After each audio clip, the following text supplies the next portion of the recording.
Super star Mahesh Babu హీరోగా నటిస్తున్న spider విడుదలకు సిద్ధమైంది. దసరా కానుకగా విడుదల కానున్న ఈ సినిమా తరువాత కొరటాల శివ దర్శకత్వంలో సినిమా చేస్తున్నాడు మహేష్.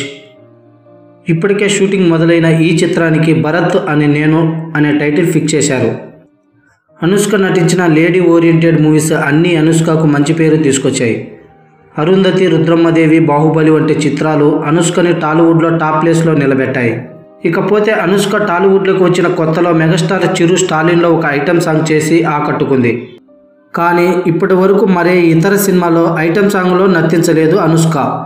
అయితే ఇప్పుడు మహేష్ భరత్ అనే నేను సినిమాలో అనుష్కని ఐటెం సాంగ్ కోసం కొరటాల శివ బ్యాచ్ అప్రోచ్ అవుతున్నట్లు వార్తలు వస్తున్నాయి. ప్రస్తుతం హైదరాబాద్లో వేసిన అసెంబ్లీ సెట్లో షూటింగ్ జరుపుకుంటుంది. ఈ చిత్రంలో ఓ ప్రత్యేక సాంగ్ను ప్లాన్ చేశాడట కొరటాల. జనతా గ్యారేజ్లో కాజల్ చేసిన సాంగ్ సూపర్ హిట్ కావడంతో అలాంటి సాంగ్ను పాపులర్ హీరోయిన్తో చేయించాలని ప్రయత్నాలు చేస్తున్నాడట కొరటాల శివ. ఈ సాంగ్లో గ్లామర్ భామ అనుష్కను నర్తించే అవకాశాలు ఉన్నట్లు తెలుస్తుంది. ఇప్పటికే అనుష్కతో మంతనాలు జరుపుతున్నారని టాక్.